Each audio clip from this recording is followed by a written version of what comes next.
Welcome and thank you for joining me. I'm Gerry Oginski, a New York medical malpractice and personal injury trial lawyer practicing law here in the state of New York. Today's video is about a dental implant horror story. Before I get into the details of the case, I want to explain to you what a dental implant is.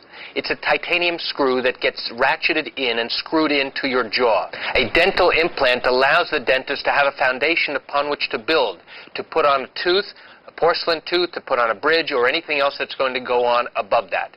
Why do people get dental implants? For a number of reasons. The most important of which is that your own teeth have either fallen out or been removed, and you no longer have any natural teeth remaining in your jaw. This man's disaster began when he saw a newspaper ad in a local paper that promised that he would have beautiful, normal-looking teeth with the use of dental implants. And more importantly, the cost for these implants were a fraction of the prices he had gotten from other dentists and implant doctors. So on the first consultation, the doctor tells him, you know what, you want only 6 implants on the upper jaw? Guess what? I'm going to give you 10. It's your special day.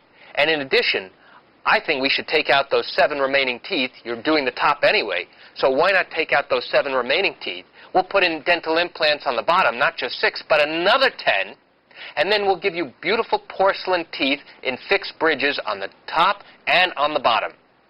All for the low, low price of $22,500. This was a dream come true for this gentleman. Why? Because now he was being promised that he would get perfect-looking teeth, beautiful porcelain fixed upper teeth and lower teeth for a fraction of the cost they compared to what the other dentists and implant doctors had wanted to charge for only the upper teeth. You know the saying that if it's too good to be true, it probably is? Well, unfortunately for my client here, it was. Most dental experts agree that before placing that many implants into a patient's mouth, remember, he wasn't getting 6 implants, he wasn't getting 10, he was getting 20 dental implants. In order to put in that many implants, it's an excellent idea to get a CAT scan of the patient's face and head. Why? Because a CAT scan will allow the doctor to be able to visualize in 3 dimensions the contours of the lower jaw and the upper jaw to see whether or not there's enough bone, both in the width and the height, to put in the dental implants and where to place them. In addition, a CAT scan will help the doctor tremendously to determine where the nerves are within the jaw, and it will allow them to make sure when they put the implants in to stay away from those areas where the nerves are located.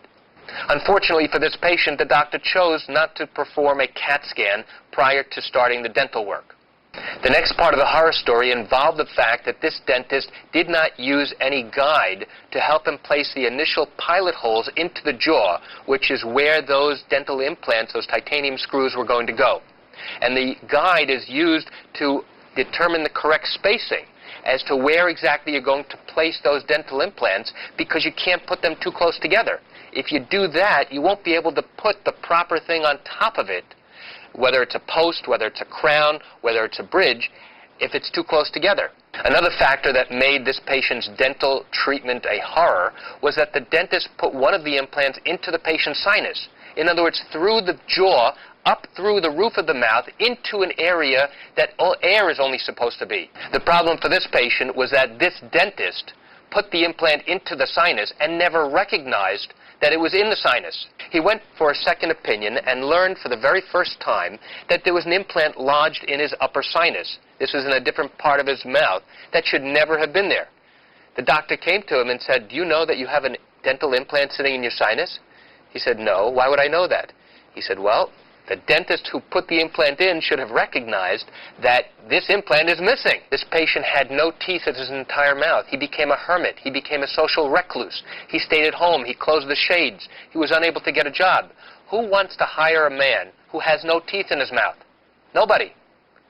They think something's wrong with him, and nobody would hire him. His relationship with his family fell apart. Finances were strained to the breaking point.